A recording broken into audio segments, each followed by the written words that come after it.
السلام عليكم ورحمة الله، يا رب جميعا بخير. هنعمل قراقيش بالعجوة أو منين بالعجوة. إن شاء الله مقادير جميلة وتعجبكم. حاجة خفيفة كده نفطر بيها مع الشاي أو القهوة. كل سنة وانتم طيبين، خلاص العيد. يلا نشوف المقادير. عندي كيلو من الدقيق، وعندي 400 جرام من الزبدة. تقدروا تستخدموا خليط سمنة أو سمنة مع زيت. هنا معلقتين من الزيت عشان السمسم. كام معلقة كده؟ حوالي 3 معالق من السمسم.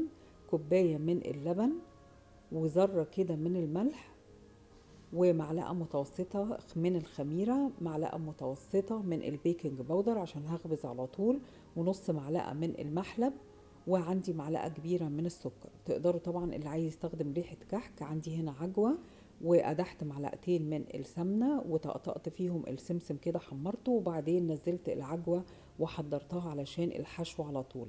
اللي حابب يحط قرفة، ريحة كحك، كل واحد حسب اللي بيحبه. هاخد الزبدة وسيحها، وخدت هنا معلقتين الزيت. اقدر استخدم سمنة لو انا هستخدم سمنة. ونزلت كده السمسم فيهم احمرهم. وطبعا الزبدة سيحتها، بنزل بالسمسم.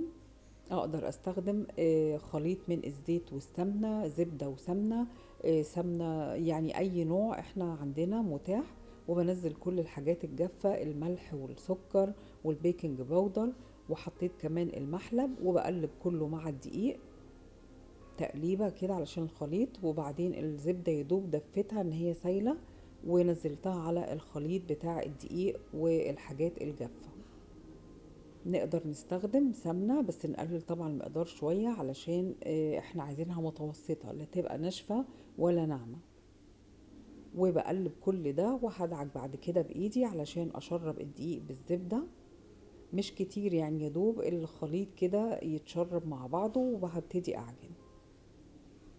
معلقة الخميرة بحطها في الاخر طبعا علشان تبقى كل السوائل دافية. دفيت اللبن والزبدة دافية، كل حاجة دافية علشان طبعا الخميرة. وهخبز على طول. حطيت معلقة البيكنج باودر، برش معلقة الخميرة، وبنزل باللبن. اللبن يدوب دافي. والعجن يعني ما بنعجنش جامد زي عجينة العيش، يدوب نلم كده بالطريقة دي لغاية ما العجينة تتكون عندي. بنزل طبعا باللبن شوية شوية. هي المقدار ده هياخد يعني الكيلو هياخد كوباية اللبن. دي كوباية معيارية، ولكن برضو ما بنزلش بيها مرة واحدة. وبقلب بالشكل ده لغاية ما العجينة تبقى حلوة معايا، ما احسش ان هي مفتفتة، ويبقى يعني ما تطراش قوي ولا تبقى يابسة. خد المقدار ده كوباية اللبن. واستمر كده في العجن لغاية ما العجينة تتماسك عندي. شايفين العجينة لينة وجميلة، لكنها طبعا متبقاش سايحة قوي، ولا ان هي نلاقيها كده مفتفتة علشان تتشكل معانا كويس. وخلاص كده تقريبا بقت جاهزة. بقلبها بس تقلبتين كده مع بعض زي ما انتم شايفين. بفتح كده بايدي، ما بنعجنش اللي هو زي عجينة العيش علشان ما ننشطش الجلوتين. ويعني العجينة خلاص لمت معايا.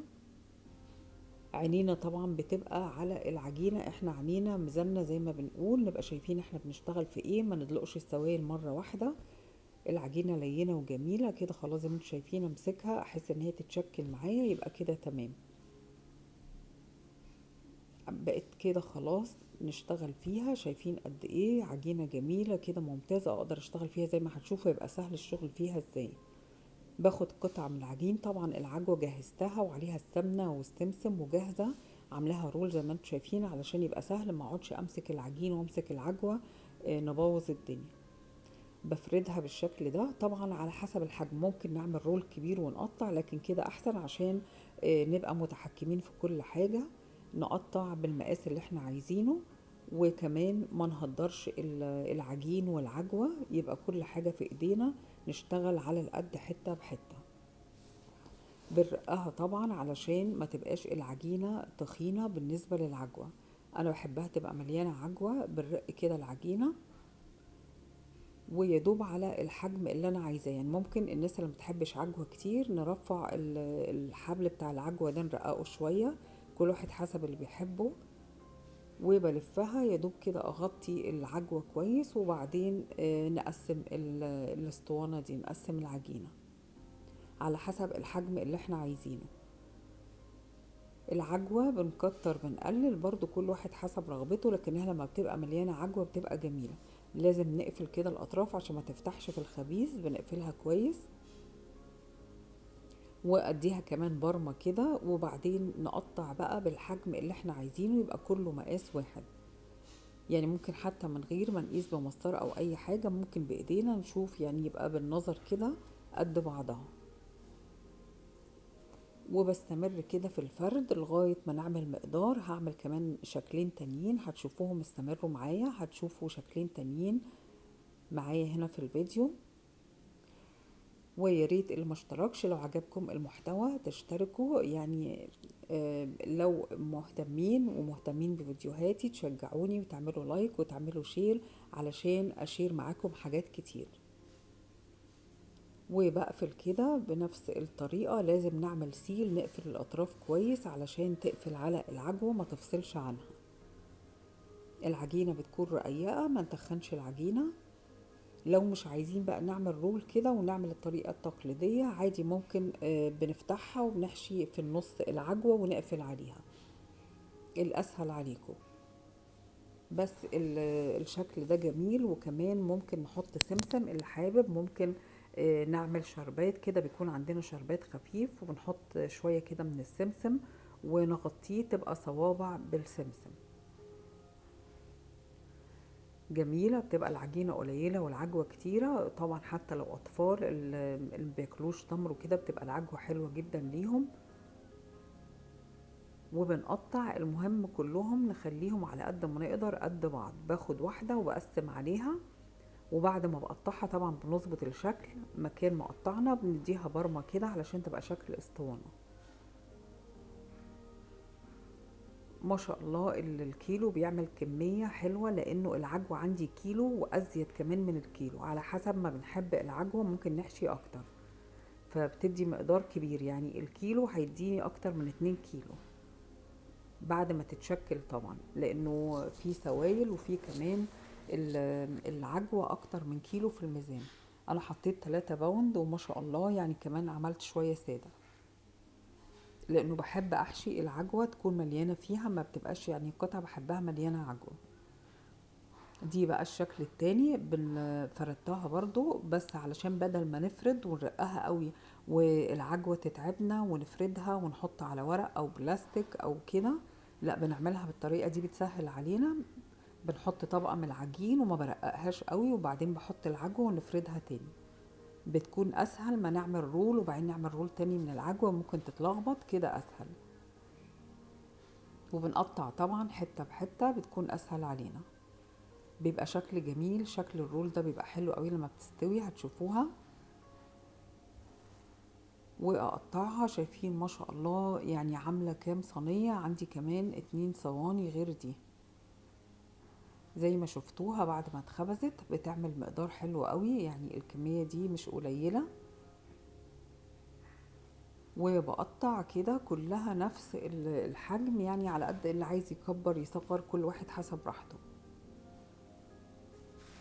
في كمان شكل تالت هعمله، شكل الوردة ده حلو جدا. دي الكليجة لاخواتنا في العراق والسوريين والناس اللي بتعمل كليجة، هي دي نفس ده القراقيش والحاجات المحشية عندنا هي الكليجة عندكم. هعمل برضو شكل حلو قوي هيعجبكم. يعني انتوا طبعا بتعملوا الحاجات دي غيرنا، اللي هو في العيد احنا بنعمل يعني اصناف وكده، لكن انتوا اهم حاجة بالنسبة لكم الكليجة. هتشوفوا الشكل هيعجبكم جدا. انا عاملاه في فيديو قبل كده، في فيديو منفصل القرص بشكل جديد. هي دي الكليجة بتاعتكم، بس لو حابين تضيفوا بقى البهارات وكده شوية حبهان والحاجات بتاعتكم دي ممكن تضيفوها. العجينة يعني سهلة جدا، الواحد بيتعامل معاها زي ما انتم شايفين. بشيلها بعد ما بفردها مفيهاش اي مشكلة. بتبقى حلوة جدا، لا ناشفة قوي. يعني دي انا القرقيش السادة بحبها، بعملها انشف شوية. ان شاء الله هنعمل قرقيش برضو سادة. دي بتبقى متوسطة، لا ناعمة زي الكعك ولا ان هي ناشفة قوي زي القرقيش السادة. بتبقى ميديوم كده جميلة، وبتبقى حلوة قوي مع الشاي والفطار، بتبقى جميلة قوي. وبنرول طبعا ما تقلقوش. شوفوا قد ايه بظبطها، لقيت حتة من العجينة بنشيل الزيادات وبظبطها وبقفلها كويس، بتبقى حلوة جدا. مفيش اي مشكلة، وما نخافش ان احنا نتعامل مع العجينة. نبرمها لما تبقى كلها في نفس المستوى، والاتنين تقريبا يبقوا قد بعض. واقطع طبعا. انا عملت كمان يعني عندي كمية تانية، هتشوفوا الشكل التاني. بنقطع، شايفين شكلها من جوه جميل جدا. انا حطيت البيكنج باودر علشان اخبز على طول. لو مش عايزين تخبزوا على طول تقللوا الخميرة والبيكنج باودر، او تستخدموا خميرة بس. طبعا الجو لسه مش حر، وحسب الحرارة برضو ناخد بالنا، علشان الحاجات دي الخميرة الزيادة ما بتبقاش حلوة. يعني دوب اول ما تبتدي في الخمر هنخبز على طول.